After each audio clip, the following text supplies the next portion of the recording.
तंग नहीं होना चाहिए, और हमारे इदारों को भी अपने अपनी जगह काम करना चाहिए। इसका सही मुनासिब हल निकाल लिया जाए। लेकिन अगर हुकूमत इस बात पर राजी नहीं है कि इन्हें इनका हक नहीं दिया जाए, तो आपको पता है कि फिर हम अपना हक अल्हम्दुलिल्लाह बज़ोरे बाजू भी लेना जानते हैं। ठीक, इलामा साहब यही सवाल मैंने करना था, आपने कह दिया बज़ोरे बाजू, तो उससे क्या मुराद है? कल शाम हो गई, आपकी हड़ताल कामयाब हो गई, हुकूमत ने कीमतें वापस ले ली, मुबारक हो, आप हमारे हीरो हो गए। कुछ नहीं हुआ, हुकूमत खामोश की खामोश रही, फिर आप नेक्स्ट क्या करेंगे? उसके बाद इंशाल्लाह नेक्स्ट एहतजाज वाले सिलसिले पर जाएंगे।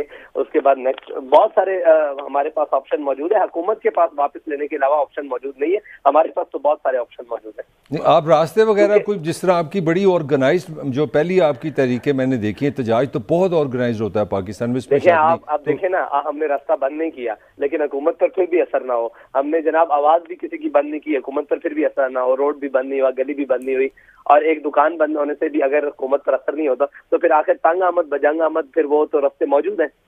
ठीक है। अच्छा हाफिज साहब, हुकूमत का वैसे, और आप जानते ही हैं, उनका तो मजीद पेट्रोल प्राइसेस बढ़ाने का इरादा है, पेट्रोलियम प्रोडक्ट्स की। वजीर आजम खुद कह चुके हैं कि अभी महंगाई मजीद होगी, हालात मजीद खराब होंगे, आप उसके लिए तैयार रहें।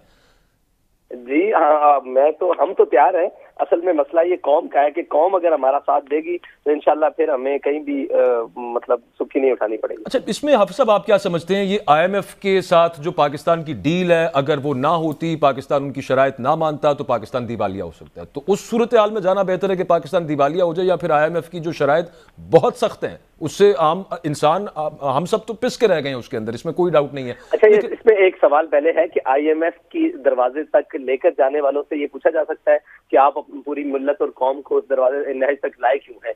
IMF के पास जाना, और ये तो आखिरी हाल है ना।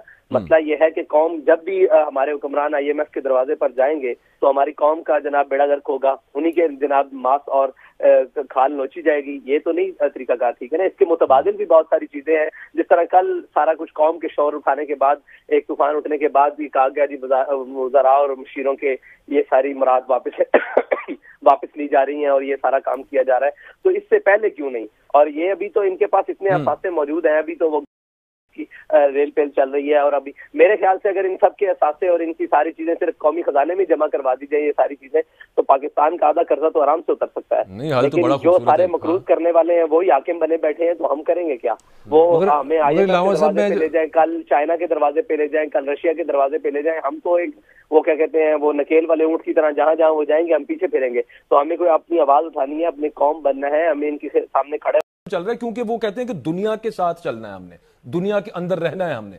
तो पाकिस्तान अगर इससे निकल आता है तो Pakistan will be isolated, Pakistan एक तन्हाई हो जाएगा ओवरऑल। फिर असल मसला ये है कि आपने ये वतन दुनिया के साथ चलने के लिए हासिल नहीं किया था, ये वतन ला इलाहा इल्लल्लाह मुहम्मद रसूलुल्लाह की बुनियाद पर हासिल किया था, दो कौमी नजरिए पर हासिल किया था। और जिन्होंने हासिल और जिन्होंने तसव्वुर किया, उनका कहना यह है कि अपनी मिल्लत पर कयास अक़वाम मगरिब से न कर के खास है तरकीब में कौम रसूल हाशमी। हमारा कयास उनके साथ नहीं हो सकता। ये अलिफ लाम मीम अलहम्दु से लेके वन्नास तक जो कुरान उतरा है, 6666 आयतें हैं, ये हमारे लिए उतरी हैं, उन कौमों के लिए नहीं उतरी। हमें अपना निज़ाम, हमें अपना तरीकाकार, हमें अपना उसूल, अपनी सारी ये वजह अलग करना पड़ेगा और चलना पड़ेगा। और दुनिया के साथ क्यों नहीं चला जा सकता जी? अब